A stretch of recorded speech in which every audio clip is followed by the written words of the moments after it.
when you think about the fact that very young girls, myself included, I was put on the pill at age 14. So that whole process of ovulation, came to a stop at such a young age, before bone development, before, lots of different developmental factors have happened. You've just stopped that whole process. The whole process it's done with, so it's really important to know that you're ovulating, know when you're ovulating, whether or not you're trying to prevent, whether or not you're trying to achieve pregnancy, because it is an indicator of your health and a creator of health.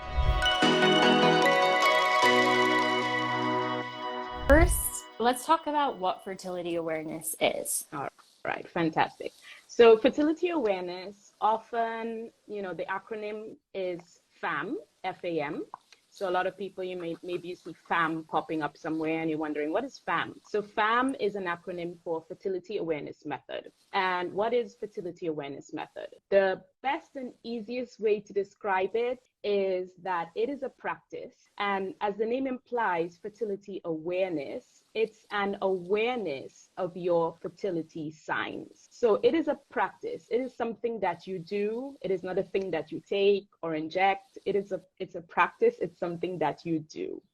And basically it is an observation, a daily observation of your fertility signs, an interpretation of those signs, and a recording of those signs. So it's kind of like a 3-part thing to it.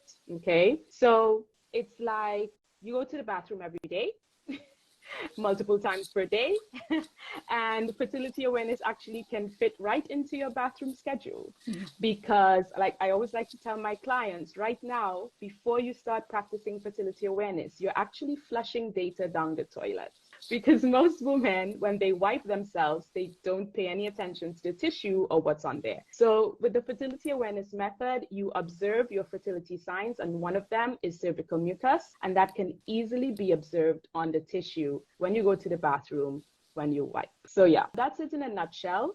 Once you have your observations, once you know how to interpret it and you record it, you can then use that data in a way that benefits your goals. So let's say you're someone who's trying to prevent pregnancy. You can use that data to pinpoint your fertile day, because let's bust a myth here straight away. You are not fertile every day of the cycle. There are certain days of the cycle when you're fertile and certain days when you are absolutely not. Okay, so with fertility awareness, you can accurately pinpoint those fertile days and use that data, that information that your body is giving you to prevent pregnancy or to plan a pregnancy. So it's useful at any stage in your life. The other brilliant thing about fertility awareness is that these very same fertility signs give you indicators of your health. Because as someone with a womb space, the health of your womb, the health and vitality of your fertility is an indicator of your overall health. So it is just, oh gosh, it's just an amazing practice. Crystal, because you people say explain to me, that I'm so not well. trying to prevent, I'm not trying to plan, why is it useful for me? It's useful for you because it can help you pinpoint any potential issues with your health way before it's picked up in blood work, way before you experience symptoms. You will see it in your daily observations. So yeah, that was a long explanation of what that was so beautiful. Like everything that you're saying, already. I'm just like, yes. And there's so much I want to pull apart there. First of all, I just want to check in for people who are watching. What kind of birth control have you tried? For me, I've been on the pill. I've tried Plan B. Those are the synthetic methods that I tried that totally wreaked havoc on my body. And then, there's 2 things that I just heard you say that were really poignant and amazing that I want to focus on. First is this idea that you can fit it into your schedule. And I think that that's something that is a huge misconception around fertility awareness that keeps people from actually trying it or even just learning about it, is this idea and this myth, right? Oh, it's too complicated. Oh, it takes too much work. Oh, I'm too busy. But as you said, when they're going to the bathroom, they're flushing data down the toilet when they wipe and they don't look at their cervical mucus. So can you talk to that? How can fertility awareness fit into, like for me, I'm a working mom, right? But I do fertility awareness. So how could fertility awareness fit into someone who's really busy schedule? All right. So what I will say is that at first, when a lot of people hear about it, and you say to them, well, you need to track your fertility signs. And with the specific method that I teach, which is the symptohormonal method, that means tracking 3 fertility signs. So not just cervical mucus, but also your LH surge and your basal body temperature. And, you know, sometimes that is a bit off-putting. They're like, whoa, what are you telling me? This sounds like a lot of work. It does sound like a lot of work, and it does sound complicated. But ask any woman who has, you know, been trained in it, who's been practicing it, and they'll tell you it's like riding a bike. It's like a lot of things seem complicated at first, but once you learn, that's the heavy lifting, the learning. And then once you pass that stage and then you start practicing it, it's a daily practice, and it's so easy and it's so simple. So for example, with the cervical mucus, as I said, you go to the bathroom, you wipe yourself from front to back, and you observe what is on the tissue. Okay. Of course, there is a lot of education that needs to be had beforehand so that you're able, because I said it's observation, it's interpretation, and it's recording. So you need to be able to interpret what you're seeing. Because of course, if you go to the bathroom now, you wipe and you're like, well, I don't see anything. Or I see this, it's creamy. Or I see, you need to have the knowledge behind it, how to interpret what you're seeing. But it's super easy. You're going to the bathroom every day, multiple times anyway. That's one thing down, cervical mucus. Then there's basal body temperature tracking, which is taking your temperature every morning upon waking. Okay. This one sometimes takes a bit getting used to, for myself, for a lot of clients, for people that I talk to. But again, it's like riding a bike, you know, it takes 21 days to form a habit. So it becomes a habit. Now I don't even open my eyes. I know exactly where the thermometer is. I just reach for it in the mouth, beep, beep, beep, record it, and it's done. It's a habit. You just need to build it. Like with any healthy habit, if you're trying to make changes in your life, you're trying to work out, people tell you, oh, you should lay out the clothes before you go to bed, so you feel motivated in the morning to go work out. It's a habit, it's a muscle that you need to build. But once you start rolling with it, super easy. And then with the testing of the LH surge or the LH hormone, well, the way that I teach it is that is done at specific days in the cycle. So that is not, basal body temperature and cervical mucus is a daily practice, whereas testing for the LH surge is only done during the fertile day. And you learn how to pinpoint that when you need to start testing. So I will say that, yes, I admit it does sound complicated, but really it's not. Really, it's not. Any busy person can fit this into your schedule. If you remember to take that pill every day, I mean, you can remember to take your temperature. You're capable of doing hard things. Definitely. So, yeah. And I think, what's more is it's not just about preventing pregnancy. And this is back on that second point that you mentioned. It's not just about preventing pregnancy, and if people are watching, like right now, I'm celibate. I don't have a partner. So I technically don't have to track my cycle to prevent pregnancy, but it's not just about that. It's about knowing your body. And I always say that the only side effect of fertility awareness method is knowing your body and knowing your cycle. Like that's it. And for those of us who come from a background of synthetic hormonal birth control, it's like, whoa, we're used to side effects, this, right? This really long line. There's a trend on Instagram right now, like women making clothes out of their oral contraceptive side effect sheet. Like that's how long it is, right? Yeah. So going back to this point of it being about your health and preventing pregnancy, right? It's like a 1-2 punch. But let's talk about the importance of ovulation and how vital ovulation is to our health and what hormones ovulation provides us and why someone should really care if they're not ovulating regularly. All right, let's do it. So I want to preface this by saying the fertility awareness method, I think a big misconception comes with it because of the word fertility. So when people hear fertility, they think about conceiving. That's fair enough, okay? You think about someone being fertile, it's the ability to conceive. The way I see the word fertility and the word fertile, equate it to health. Equate your fertility to health. As someone with a womb, if you're healthy, you will be fertile. Okay, you will be able to conceive. So let's go along now with ovulation. It's the same thing. Ovulation is an indicator of and a creator of health. Okay, what does that mean? Ask anyone with PCOS who struggles with ovulating regularly, and they will tell you. They will tell you the multitude of symptoms that they have to deal with.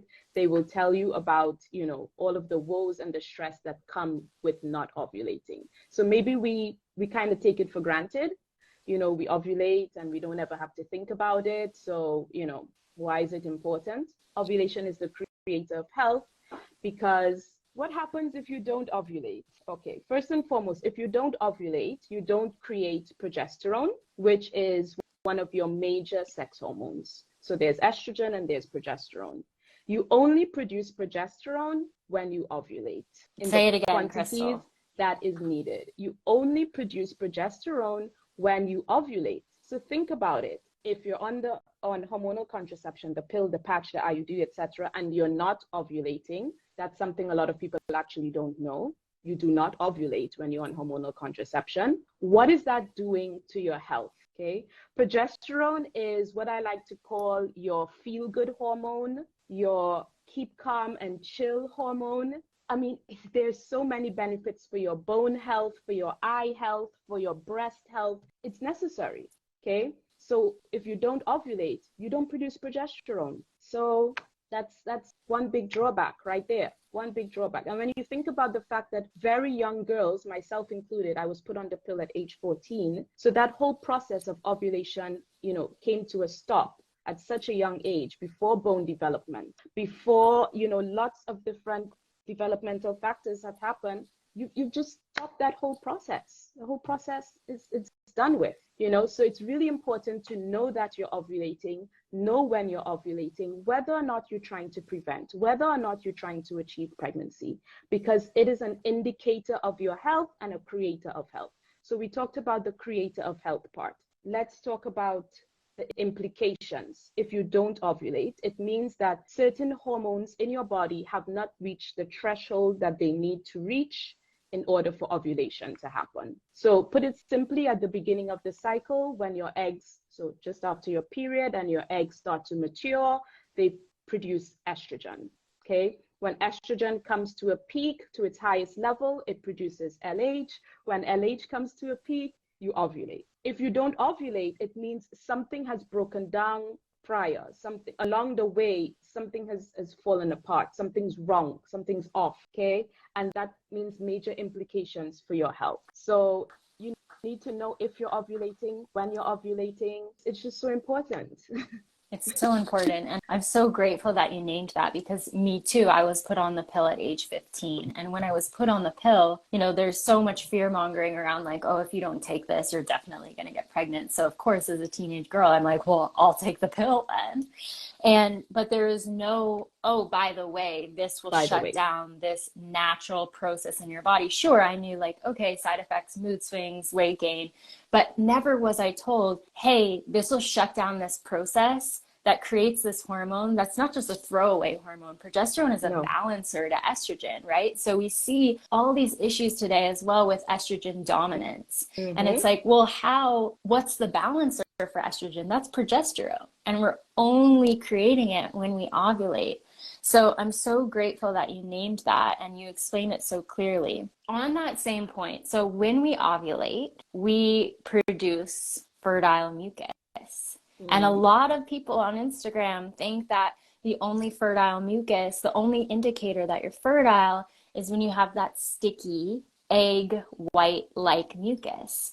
But fertility awareness method says other things. So can you tell us about, what fertile mucus is? Yes. Based on your knowledge. Definitely. So we talked about FAM and fertility awareness method, and I have to say that I speak for the method that I am certified in to train. And that method is the FEM method, and it's a symptohormonal method. So there are many different methods of fertility awareness. I think that's also something that people aren't aware of. Like, people will say to me, yes, I'm practicing fertility awareness. And I'll say, what method are you trained in? Is it symptohormonal? Is it symptothermal? Is it mucus only? There are many different methods under the umbrella of method.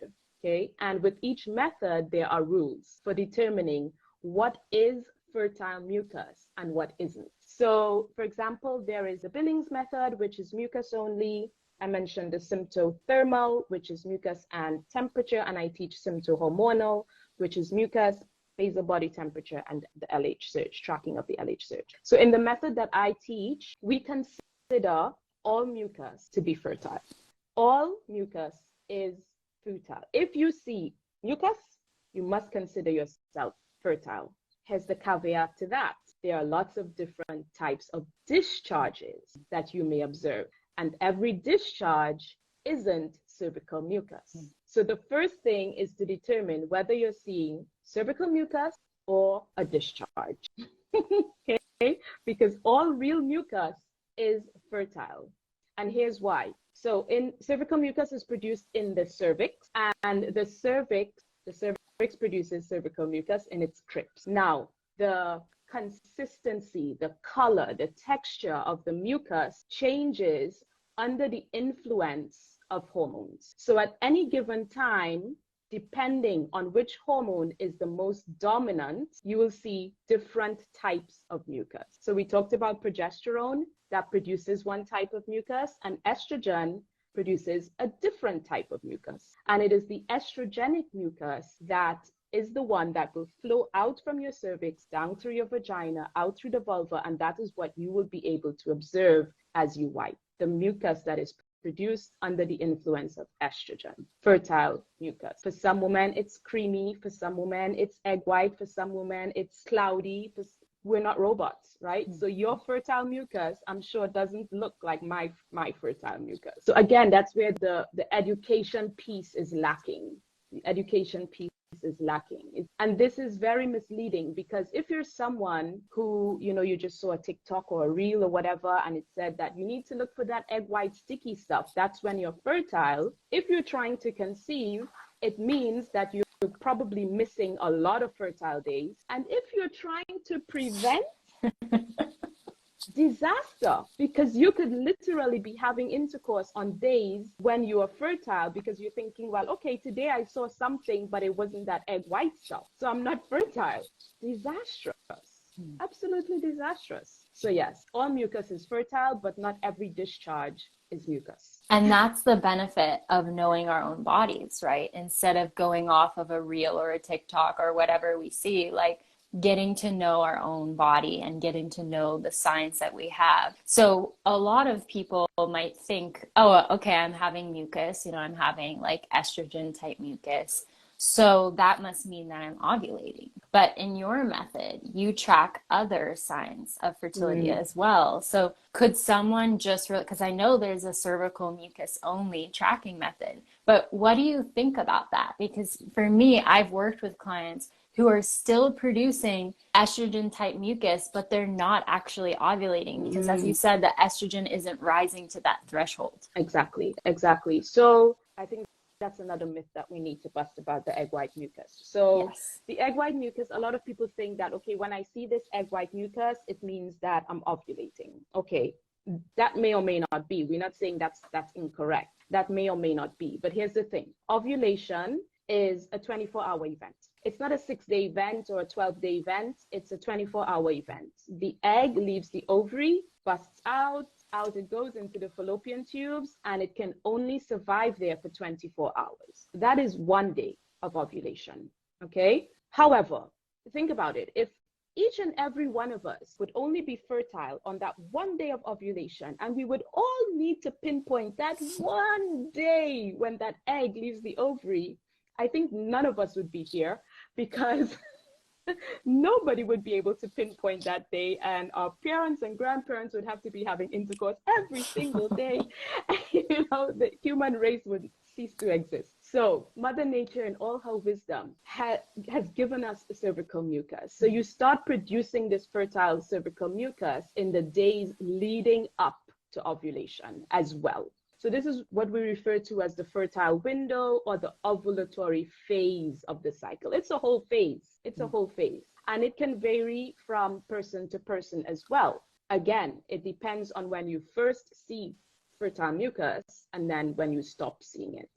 So in regards to the methods, I actually, after I had my second child, I stumbled upon fertility awareness by accident. And I was like, where has this been my whole life? Because prior to that, prior to having my first child, I was on the pill. I came off to have her. And then I knew once I gave birth that this pill, it just ain't for me. I'm not going back on this thing. So I quit. And then we were just kind of, using condoms. That was way before, like, I don't want to give away my age, but that was way before, the internet. All these things were like, it wasn't like it is now. And then I started using an app later on. We're going to talk about the apps as well. Yes, we are. And I thought that app was the best thing since sliced bread sent to me by God, that I didn't have to take the pill. Okay. But what happened? It worked until it didn't work. Okay. It was an app. I was inputting my start and end date of my period. It was telling me when I was fertile, and I was going off of that. It worked until it didn't work, and I got pregnant. Okay. Pregnancy was a blessing for me, a gift. I was very happy for the pregnancy, but not everyone is in that situation. Yes. Okay. So after I had my second daughter, I was like, okay, I need to get serious about this thing. This app ain't it. I'm not going back on the pill. So I need to find a solution. The internet was much better. So I started searching and stumbled across fertility awareness and the book, Taking Charge of Your Fertility. Okay. So I started using that. And the thing is that I thought I was doing it right, but my mucus never fit into the box of what was described in the book, right? So I was like, I don't see this abundant egg white stuff she's talking about. I don't see this thing looking like, my mucus did not fit into the box. And then somehow on Instagram, somebody sent me a post by a fertility awareness educator. At that time, I wasn't one. And I was like, these people exist? What? And then I messaged her straight away, and I was like, I was here with this book and it's like pulling my hair out, and I just want to be confident using this thing because I got pregnant with this app and I don't want it to happen again. And so I started working with an educator, and she helped me to following the rules of the method to work out, what I was seeing, what was fertile, what was a discharge, what wasn't mucus, what was mucus, etc. Okay, so I got trained as a user. That's where I was going with it. As a user, I was trained in the Justice, which is the symptothermal method. So I was charting mucus and temperature. And then a few years down the line, I decided that this is just knowledge that more people need to have. We need more educators. I'm going to become certified to teach this method. And so I decided on FEM because since I already had a background in hormone health, I was a hormone health educator. I love that FEM incorporated education on hormones. So with FEM, we chart cervical mucus, basal body temperature, and then we add on LH, which I mentioned, which is luteinizing hormone surge. So I found that tracking 3 biomarkers gave me the best level of confidence. I know that mucus-only methods are quite effective, but personally, I'm a little bit of a control freak. I'm a little bit paranoid at times. I like having other biomarkers to back up what I'm seeing with my mucus. For me, it's the best of both worlds. For some people, they might find it, oh, that sounds more complicated, having to track more things. That's totally fine. But being the type of person that I am, I like having more than one biomarker that's giving me, because it gives me different types of data about my body. And I really like having that. So I hope that answers your question. Yes. And thank you so much for sharing. It's so cool to hear the journey of how you came to this work, you know? And I think that I was so surprised on our stories yesterday. I think 35% of people in our community use pull out and pray. And you touched on, which I have too, not gonna lie, I totally have. And you touched on the anxiety, that we can have sometimes. And so a lot of times people might think, oh, fertility awareness, like that sounds like so much work. But how much energy are you spending freaking out every month that you're using pulling out and pray? And, how much energy are you spending like praying that you're not pregnant and like wishing for your period to come, and really hoping that it arrives? That's so much energy too. And so imagine having this set of data that you can look back on and be like, oh, okay, I see the numbers, I see my chart. And so we're going to talk about the apps. We're going to get to that. But I want to speak to how fertility awareness method differs from the rhythm method. Because I come from an Irish Catholic family, and Irish Catholic people do not use condoms. So my mom has 7 brothers and sisters. So when I first did fertility awareness method, my mom was like, well, that's what my mom used. And look at how many brothers and sisters I had. Exactly. But she wasn't using that. She was using the rhythm method. She was looking at the calendar and being like, okay, well, I think I'm probably fertile here on day 13 or 14. And when I see lots of reels on Instagram in the comment section being like, my friend used that and she got pregnant, what they're talking about is the rhythm method. So what's the difference? Because the rhythm method and fertility awareness are not the same. And that's a big myth. Let's bust it right now. Let's bust it right now. And it irks me. It makes my blood boil.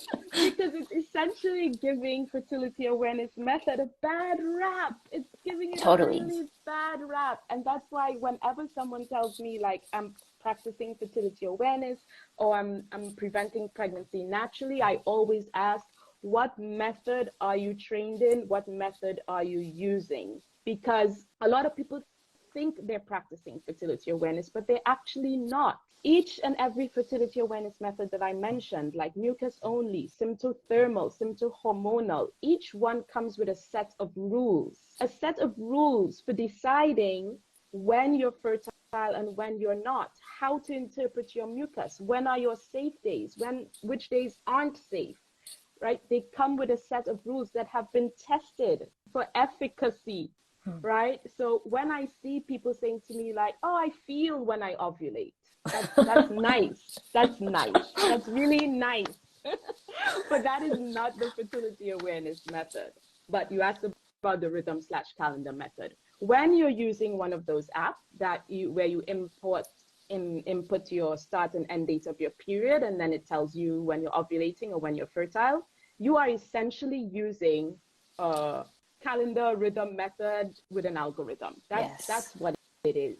Okay, I can call it a modern day rhythm or calendar method, but that's essentially what it is. It's an outdated method. It was brilliant in the times of our great grandmothers, I think, maybe not even our mothers, in the times of our great and great great grandmothers, because it was quite effective then, because women had a lot of regularity in their cycles. Modern day women, I'm sorry to say, we have a lot of irregularities in our cycles, okay? And it makes the cycle very unpredictable. Now, cycles have always been unpredictable. Ovulation can be affected by many factors. And that's why the rhythm/calendar method isn't effective. As you said, it's looking at the days when you have your period. Most women tend to ovulate 14 days before their period.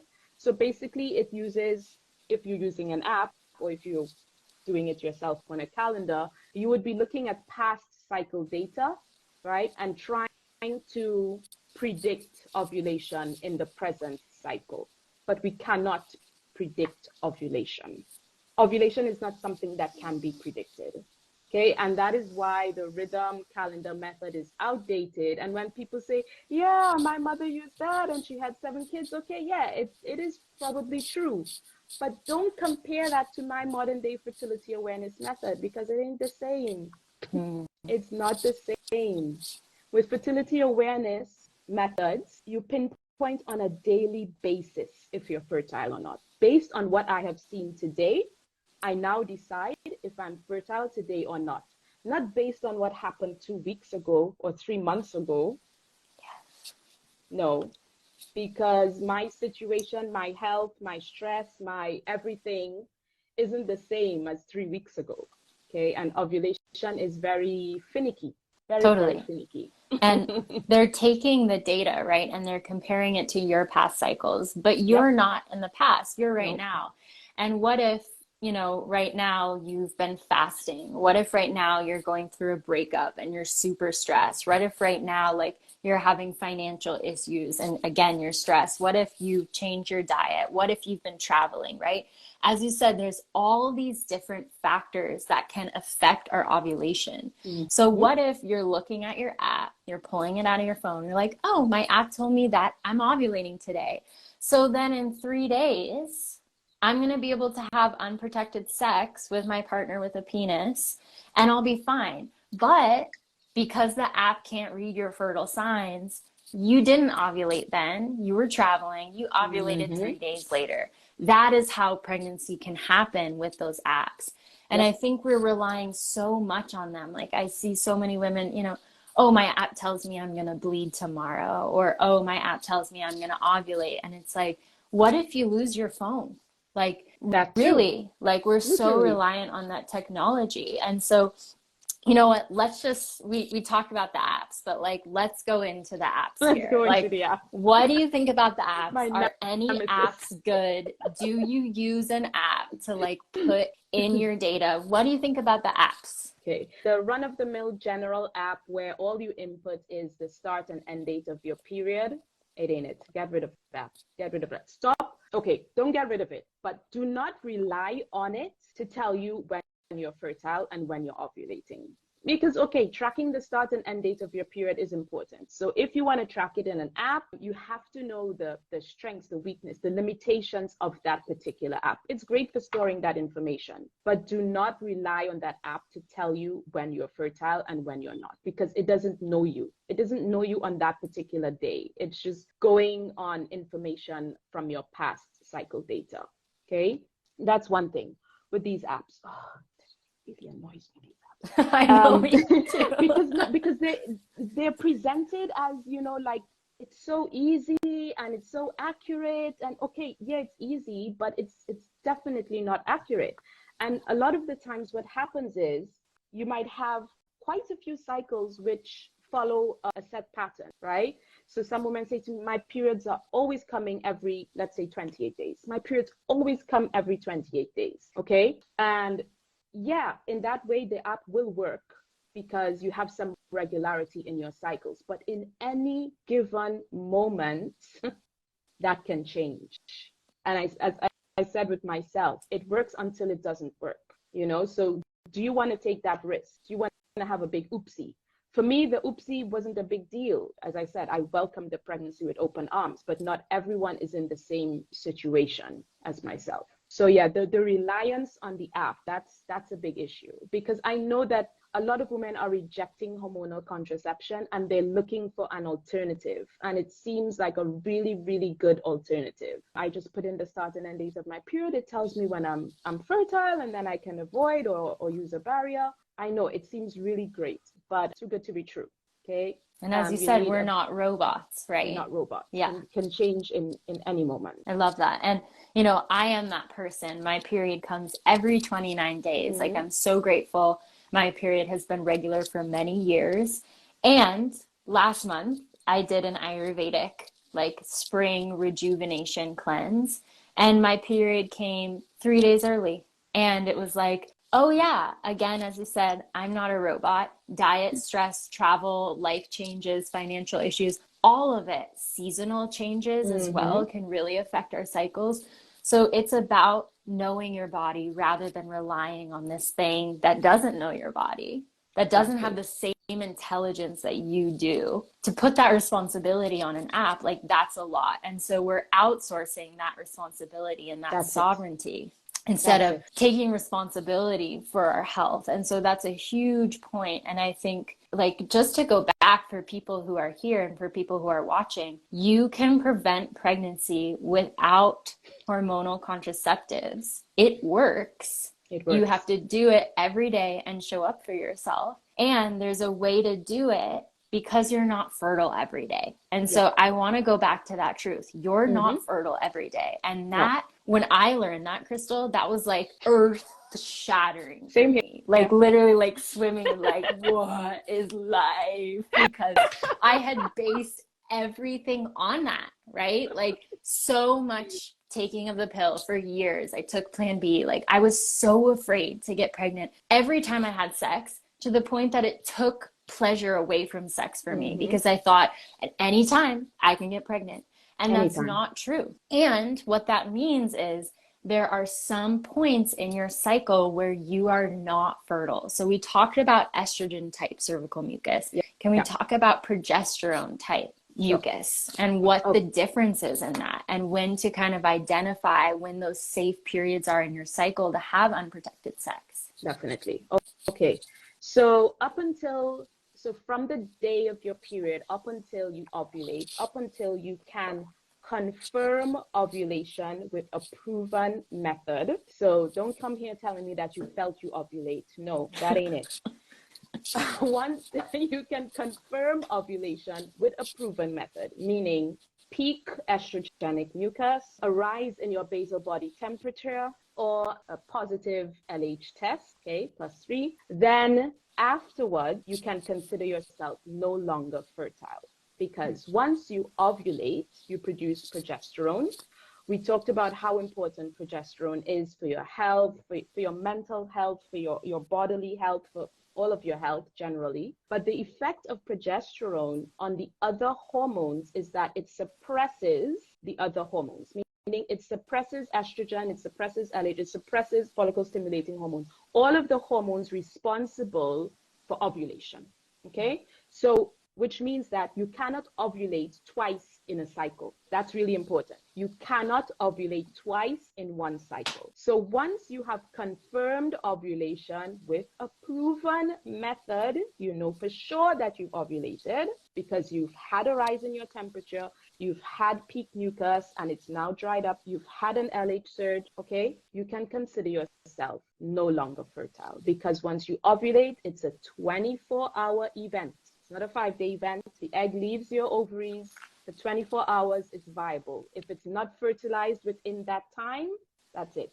It disintegrates. Okay. So 24 hours after you ovulate, technically, you can consider yourself no longer fertile, because that is the effect of progesterone on the other hormones. The effect of progesterone in the cervix is that it dries up the mucus, okay, as well. The mucus becomes very hostile towards sperm. It's very thick. It acts as a barrier in the cervix. You know, like the IUD is meant to be the modern day barrier, but actually your gestogenic, or the mucus produced by progesterone, acts as a barrier to sperm. They cannot survive in there.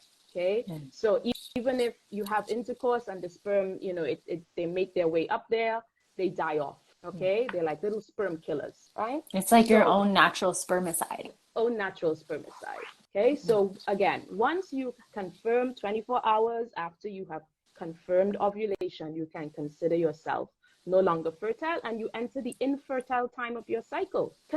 You cannot, there's no egg. You can't get pregnant if there's no egg. So you can consider yourself infertile for the rest of the cycle. That's such a big deal. And I think I see a few questions. So we got 10 minutes left. Crystal has this amazing course that I want you to talk about, Crystal. So I want to save time for that. And if anyone wants to learn more about it, the link is already there. But if people have questions, you can send them in the chat. We'll have time for a few, but I'm just going to ask like one or two more from my side. So there's this other myth that's going around, or let's say this misconception, right? So a lot of people on Instagram, you know, say like, you can get pregnant on your period. You can. I had sex on my period and I got pregnant on my period. But it's not technically right. So are you fertile on your period? What does your fertility awareness method say? What does your version of fertility awareness say? So as per my method, you can.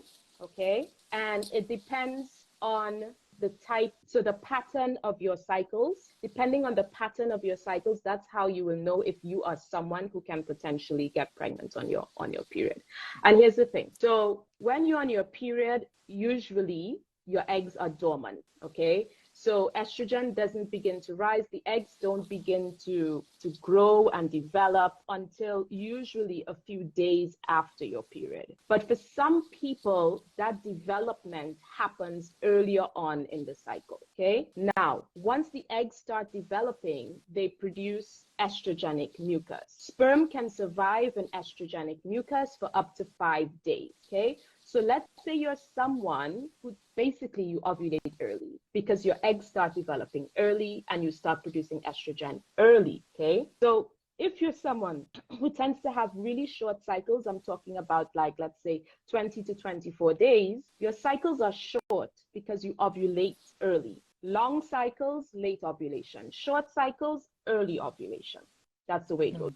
Your cycle length is determined by when you ovulate. So if you're someone who tends to have an early development of eggs in the cycle, you start producing estrogenic mucus while you're on your period, right? Which will be unbeknownst to you because you're bleeding. All you're seeing is, if you use a cup, you see the blood, you can't tell the mucus from the blood.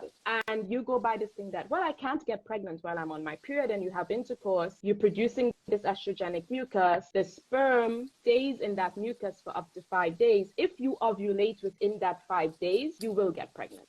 And that's such a good differentiation. So it's like while your uterus is like cleaning everything out, right?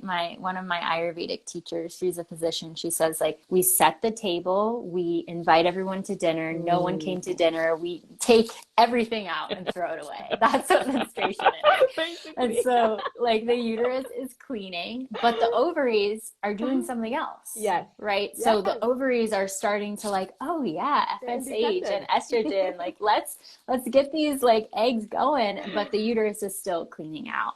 But there's a really important nuance that you said. So we don't get pregnant on our period, right? No. But we can get pregnant from period sex. Period sex. Basically. And that's such a big difference of like, if you get pregnant when you have sex on your period, it's not happening right then. No. Because you're not ovulating when you're on your period. You can know that for sure. Yeah. And you can get pregnant with period sex because again, the ovaries and the uterus can be doing two different things. And if you have a shorter cycle, as you said.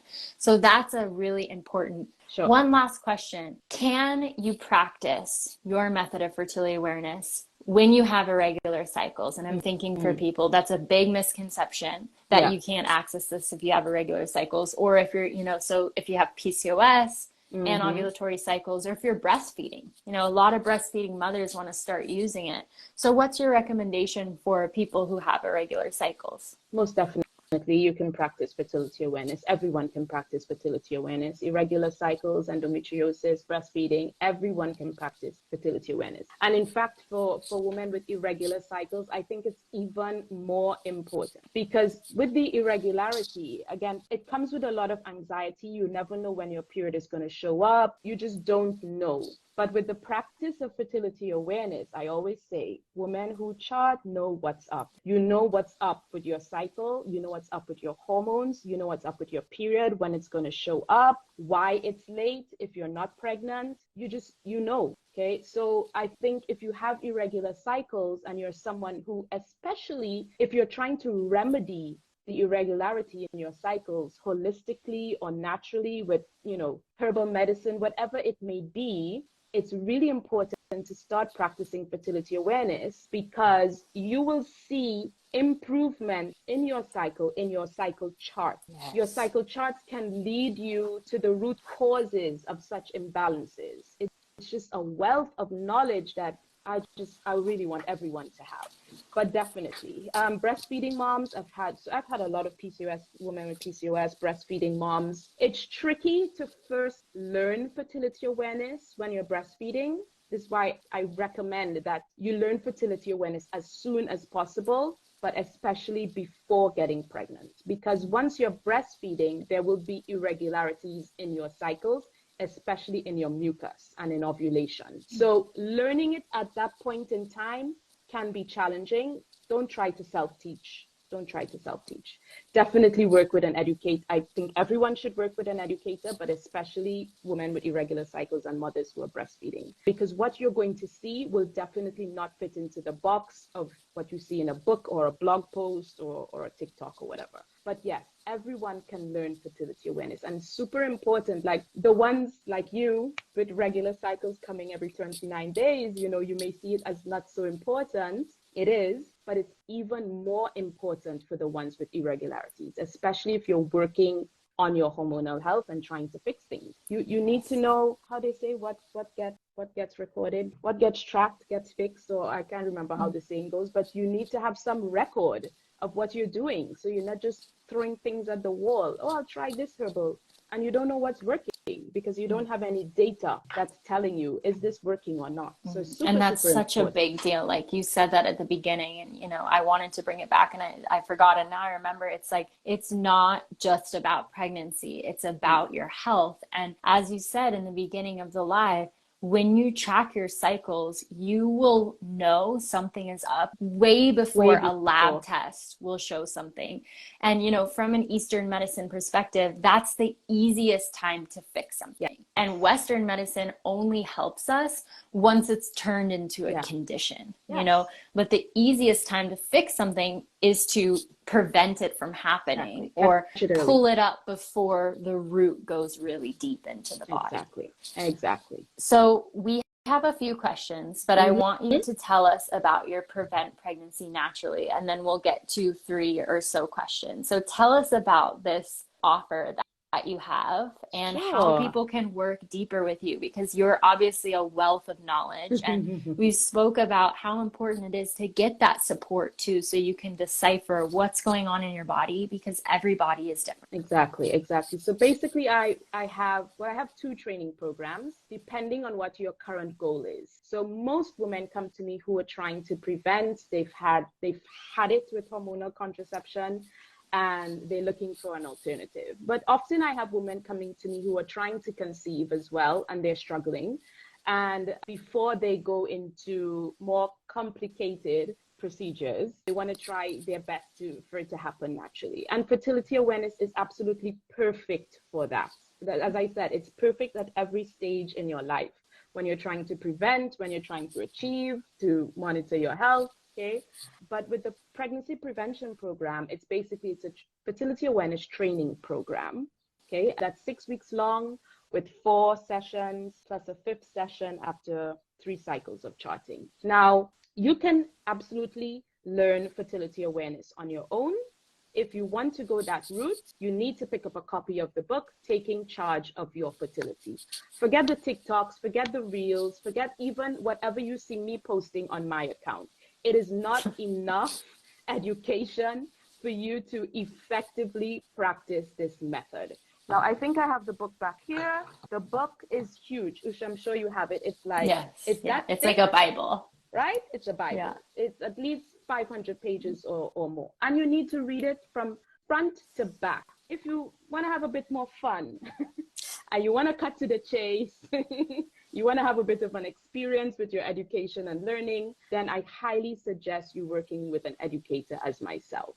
For the one reason that most of us do not have textbook cycles. That book is based off of textbook cycles, right? And most of us, we don't have that. So all it's going to do is bring you more confusion, more insecurities, more anxieties. It's going to affect your life. It's going to affect your sex life in a major way, The pull out and pray, it ain't it. No, it's so anxiety producing.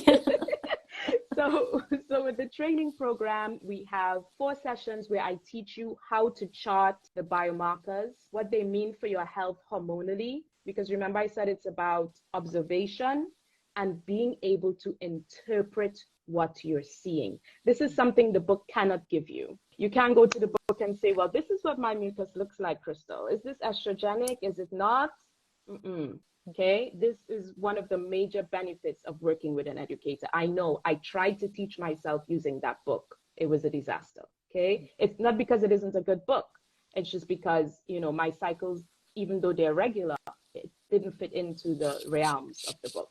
Okay, so I teach you how to chart the biomarkers, very heavy on the hormone education in my program. So you will learn things that you never even knew that you should know about your body and how it works and how to interpret what you're seeing. What does it mean for your health? What does it mean for your fertility? What could be causing it, right? So yeah, you become really confident and you go from 0 to 100, in a specific time frame. Because again, a lot of people say, I'm going to teach myself. You start on the Google search, you go into the Facebook groups, months have passed and there's no difference. You still don't know what you're doing. Your partner still has to use protection and it's like an ongoing story. In 6 weeks, in 6 weeks, you complete your training and you can confidently use the method to prevent or to achieve and to tell you what's going on with your health, basically. Yeah, and this is one-to-one. I like to work one-to-one. I used to do group training programs, but I really prefer to work one-to-one now so that we can really dive into, the individual in front of me. I can that's give so valuable in getting that support. Personalized support. And that's the support, again, with the book, you can't ask your questions, you can't. And what happens is people end up, again, as I said, on these Facebook groups, and it's like the blind leading the blind because there's other self-taught people in there.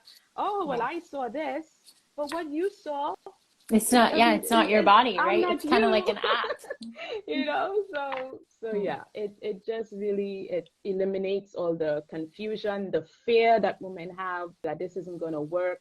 There isn't really a natural way to prevent pregnancy. There really is. It's possible entirely. And just thinking for women, like I remember when I knew nothing about my body and I would go to my doctor and be like, I'm having these weird symptoms, this is happening. And it really makes you so vulnerable to a system that really doesn't have your best interest in my opinion, in mind, and doesn't necessarily have a ton of information about your body either. Like, absolutely. So it really gives you the power to be like, hey, look, go to your naturopath or go to Crystal and be like, look, this is like my 5 last months of my charts. Like that's insanely valuable information to have, even if you do outsource help. So for people who want to work with Crystal, you can click on that link right there to learn more about how to work with her. Scrolling through the questions. That I had a client once, she was trying to conceive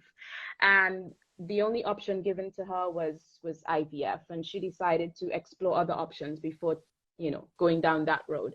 And then after passing through the program, she went back to see the endocrinologist. She went in with her charts and all of her data, and he said, she said he didn't seem really pleased with me, which is the feedback that I get, a lot. You go into your doctor all excited and you think they're going to be happy for you. She said he wasn't really pleased with me, but, he said, where did you learn all of this stuff? How do you actually, like, are you actually doing all of this every day? And then she explained to him, it's easy when I go to the toilet, blah, blah, blah. So they even, they think that we're not capable of doing this. First of all, a lot of them don't know about it. So they can't educate you on it because they're not trained in it. And then they think it's complicated, so you can't learn it, Come on. Totally. And I remember you posted a video on like a 10-year-old who was taking her temperature or something because she was like nervous about her period coming.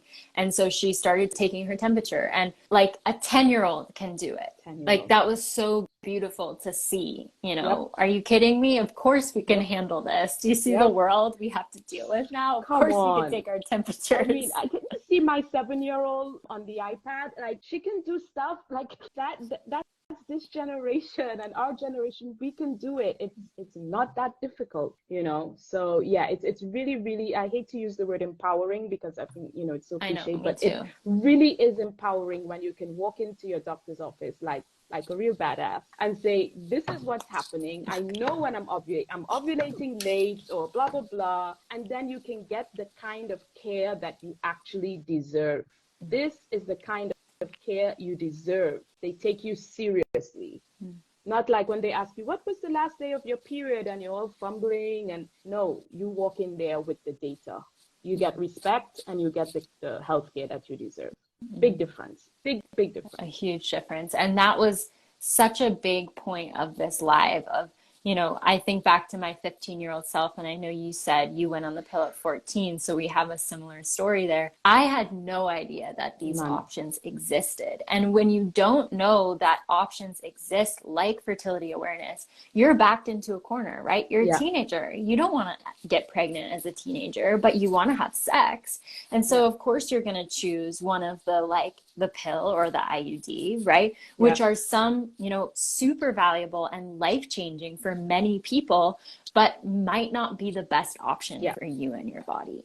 Exactly. So knowing that you have options gives you power to choose what's right for you, not from a place of fear, but from a place of knowing your body and choosing what's best for it. Exactly. Honestly, I just want everyone to know about it. First and foremost, I just want every single person to know that this thing exists called fertility awareness. It's not going to be for everyone. You don't have to choose it, but you need to know your options, all of your options. And a really good point on that, because I'm going to ask you questions now, but just to like tie that up, you can do fertility awareness method and still be on the copper IUD. You can do fertility awareness method and still use condoms all the time if you're afraid. Because it's not just about preventing pregnancy. It's about knowing your body and when you ovulate, which Crystal taught us. That's the only way we make progesterone. Like, so important. Okay, I got these questions here. Tell me. First question. To get an accurate BBT reading, basal body temperature reading, how small is the daily window of time to take your temperature? The daily window of time. I'm not sure I understand the question. So like when you wake up, you take your temperature. Like how long after when you wake up can you take it in order for the data to still be accurate?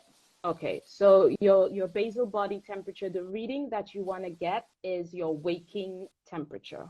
So the temperature, you need to take the temperature as soon as you wake up. So if you wake up and you go to the toilet and then you take your temperature, no good. No good. Okay.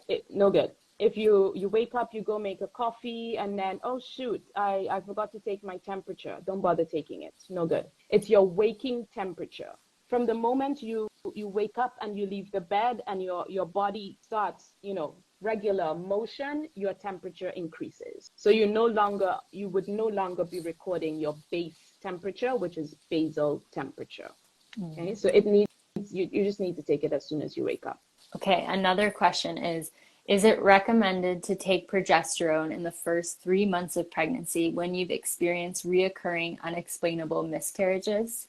Possibly. So again, why I encourage women to begin charting before getting pregnant, because you would have data that would show you that you have a progesterone deficiency in your charts. Okay, so going into the pregnancy knowing that you are someone who is progesterone deficient, you would know that possibly taking progesterone would be a good idea. Without the data, how do we know?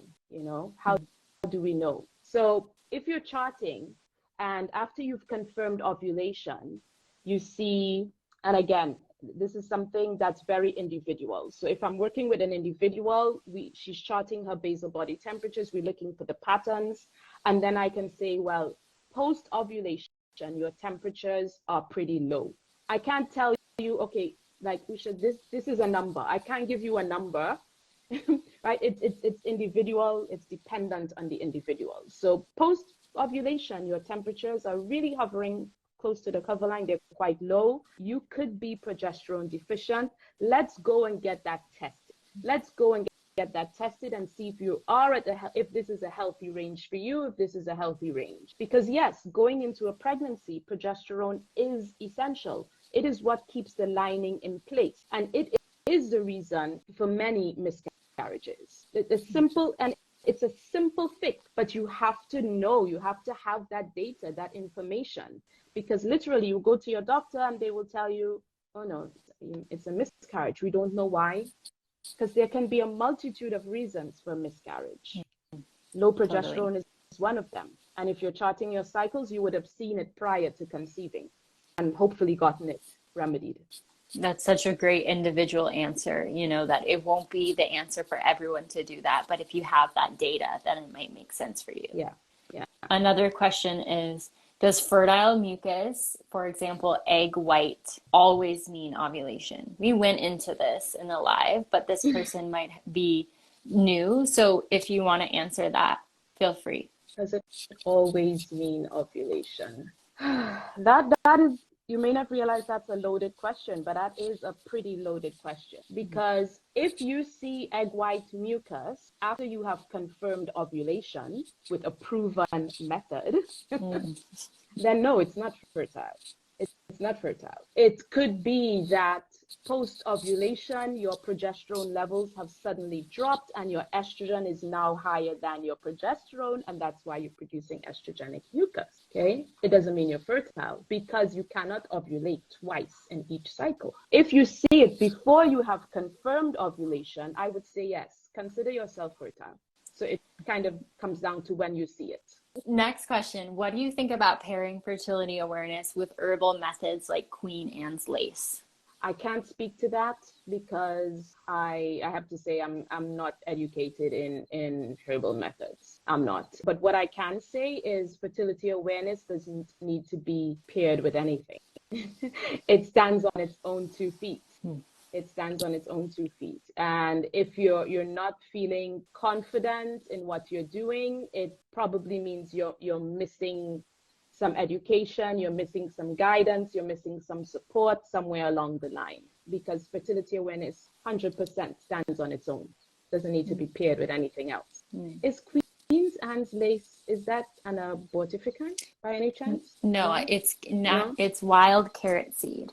So it stops the fertilized embryo from attaching to the lining. Attaching? Yes. Personally, for me as a clinical herbalist, I would say that long-term use of any plants that promote contraceptive methods will have an effect on your body. And so you can use them. Like I've worked with lots of women who have used neem topically or neem internally with their partner or Queen Anne's lace. But if we're doing something to like prevent pregnancy over and over again every month, it will eventually have an impact on our body, just like any plant that we take long term. Exactly. And I think you had such a good point there that like why fertility awareness method is proven. If you're doing it right, it doesn't need it doesn't need anything else. So I was thinking maybe the question was more in that to be used in an emergency kind of situation, because this is something I talk about in my training as well with clients, like what to do if you've pinpointed that you're fertile and you had one or too many margaritas and you did the thing even though you're fertile, okay? And so we do talk about options there, and I thought maybe that's what they meant. But fertility awareness stands on its own, and you don't need anything in conjunction with that on a daily or regular basis. In terms of an emergency, well, from the sounds of it, if it prevents attachment, then it could be useful. Yeah, it's good to have on hand for an emergency for sure. And there's another question here about, so please speak to the LH surge testing. Is it the same as ovulation strips? It is. So commonly known as OPKs. A lot of women who are trying to conceive would refer to them as OPKs, ovulation predictor kits. Again, we cannot predict ovulation. But with the LH surge, what happens is that, so the hormone LH is produced when your estrogen reaches its peak. And so that surge of LH can be detected in your urine. And LH will surge about 24 to 48 hours before you ovulate. So this is why they're called ovulation predictor kits, because when you detect a surge in LH, it usually means that you're going to ovulate within 24 to 48 hours, okay? And I say you should. You should, okay? Because there are cases, which, I mean, we can get into it right now, but it's possible that you do detect the LH surge and you do not ovulate. In most cases, you will and you do, but it is possible to detect it and you not ovulate. If you're someone with PCOS, if you're someone in perimenopause, there are many different situations where you can detect an LH surge, and it's called ovulation predictor kits, but it's not concrete. You know what I mean? It's not a given. I detected this, so I'm definitely going to ovulate in 24 to 48 hours. It's not, your body isn't robotic. Because we can't predict ovulation, right? Can't predict ovulation. But it is a very good indicator. It should never be used on its own, okay? Because you will only get that surge right before you ovulate. But please remember that you are fertile before you ovulate. In most cases, many days before you ovulate. So if you're trying to prevent and you're only using those kits or those sticks, you will be missing days where you're potentially fertile, even before you get that surge. And that's such a great reminder for people. Another, so please. Something that I wanted to clarify on Queen Anne's lace, because I don't think I made it clear. So the way that Queen Anne's lace prevents pregnancy is by disrupting the hormonal support that our body creates to grow the endometrium lining. So there's not a ton of research done on it. Like, it's more of folk use. So I can't be like, oh, it works by, disrupting progesterone. Okay. But it does disrupt your natural hormone production. And that's how it prevents implantation. It basically makes the womb inhospitable. So that's why I said, if you're taking it long term, it's going to affect you. Definitely. It's like a natural hormonal form of birth control. Although a lot of herbalists would say, like, no, it's not. Don't even call it contraceptive. Don't even call it an abortive. But it has traditionally been used in that way. But I personally don't recommend use long term because it will affect your body and the balance. 2 more questions. First question, can I ovulate / be fertile without a period? I'm a breastfeeding mom here, 3 months now, no period yet. All right, breastfeeding moms, very important to know. Before you have a period, you will ovulate. You ovulate before your period, okay? So a lot of breastfeeding moms wait for a period to say, well, okay, so I'm fertile again. I can get pregnant again, okay? Ovulation comes before your period. So yes, you could be ovulating this very moment.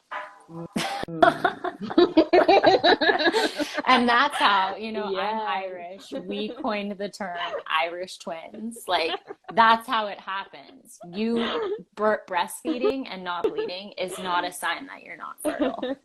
That's how that happens. Yeah, there is the lactation method, right? Because really, hormones produced when we breastfeed are supposed to suppress ovulatory hormone, follicle stimulating hormone, LH, estrogen, the works, okay? But it really, it's very individual because it depends the intensity in which you breastfeed, the frequency in which you breastfeed. Is baby co-sleeping or not? Is baby taking binkies, pacifiers or not? There are a lot of factors that come into play. I breastfed my first daughter for 1 year and did not ovulate. With my second daughter, she breastfed for 2 years and I did not ovulate or have a period for 2 years. Some people see the return of their fertility within a month, okay? Yeah. And with my second daughter, we co-slept. She fed through the night. She was vicious, man. Yeah. She was breastfeeding on demand.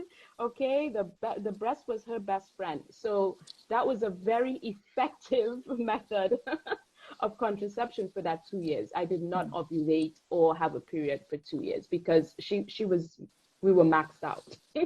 She didn't take pacifiers, solid foods, none of it. It was just the breast for 2 years. So yeah. And that's your body's intelligence, right? Of like, as you said, we're maxed out. So no, I'm not ready to have another baby yet. I'm just focused on this one. Like, that's your body's intelligence.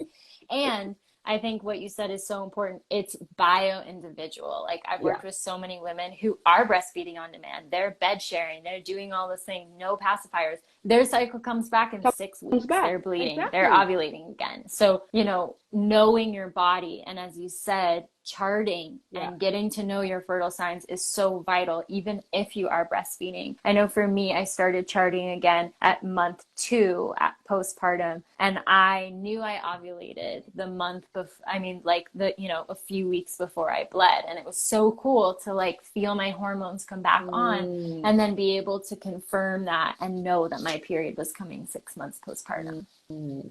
I still got caught off guard and I was on a trip and I had to use my daughter's diaper as a pad.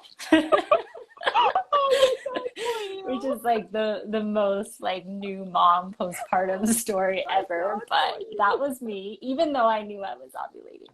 One more question, Crystal. Can you explain the difference between PCO and PCOS and what this means for fertility and infertility? As far as I know, they're the same. One leaves out the S, which stands for syndrome. Polycystic ovarian syndrome or polycystic ovaries. I mean, I know. And for me, it's the same.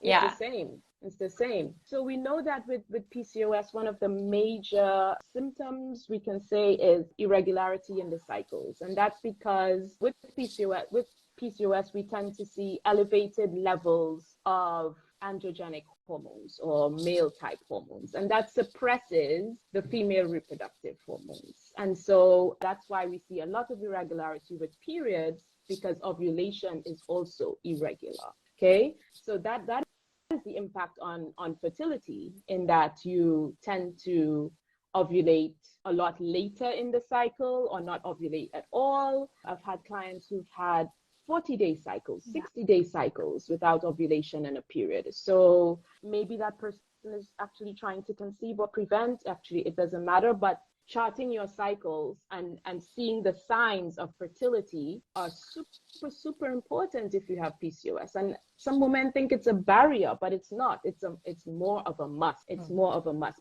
because you have this, it's so unpredictable. Your cycles are so unpredictable that you can bring predictability to it. And, you know, it can really relieve your anxiety. And so just knowing what's happening in your body, not just waiting for a period.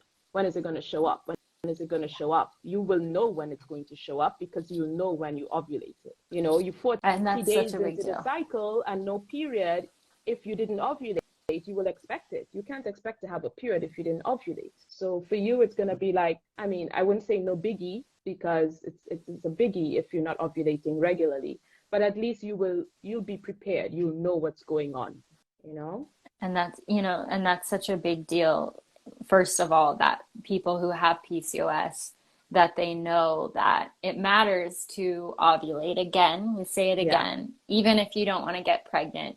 And that's not really the allopathic Western medicine view. Like I've, had so many clients who have had providers tell them, oh, well, don't worry about it. Unless you want to get pregnant, it's a blessing that you're not ovulating.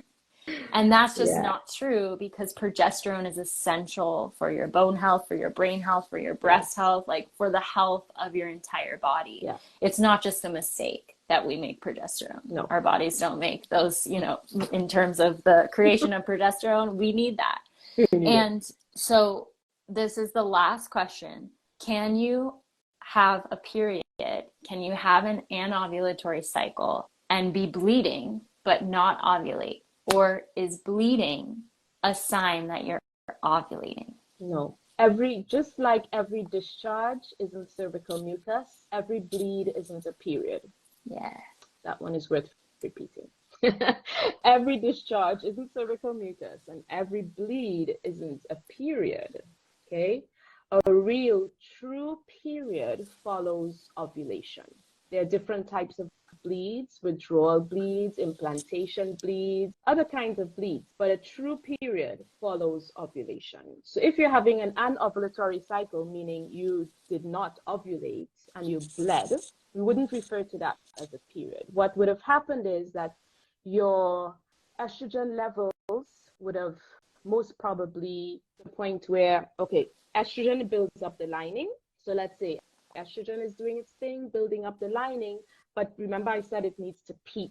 in order for you to ovulate. But if it never peaks, it's just kind of hovering, never really peaking or doing anything, okay, then your body gets to the point where it's like, okay, I can't really build anymore, and I'm just going to shed. I'm just going to shed. And so there's a shedding of the lining or breakthrough breakthrough of the lining. But, technically we wouldn't call that a period. Wouldn't call that a period. So everyone, lots of people think like, oh, I'm bleeding every month. Like, for someone like me, I have my cycle every 29 days. Cool, I'm bleeding. And it's like, we think, look out for your period. But just because you're bleeding regularly, if you are, that still doesn't mean that you might be ovulating regularly, which is so important. And we know Crystal's told us again and again and again how important ovulation is. And Crystal, I feel like there's so many sayings from this live that we could put on t-shirts or sweatshirts. So if you want to partner on merch, let me know. Like some straight up to the point myth busting things. And really just thank you so much for your time. Crystal, thank you so much. Thank you. Thinking about my 15-year-old self, and I have a daughter too, and it's like she's gonna grow up knowing about this and knowing from the start. I know, like that is so reparative. They don't have to go through what we went through with the pill and the pull out and pray and all of the anxiety that can go around that because of this method and because of people like you who are sharing it. So thank you so much for taking the time. Thank you. I loved doing this, and I'm just really happy to have done this. Thank you. Thank you so much. And thank you to everyone who's watching. Thank you so much for your questions, for your presence. Thank you so much, Crystal.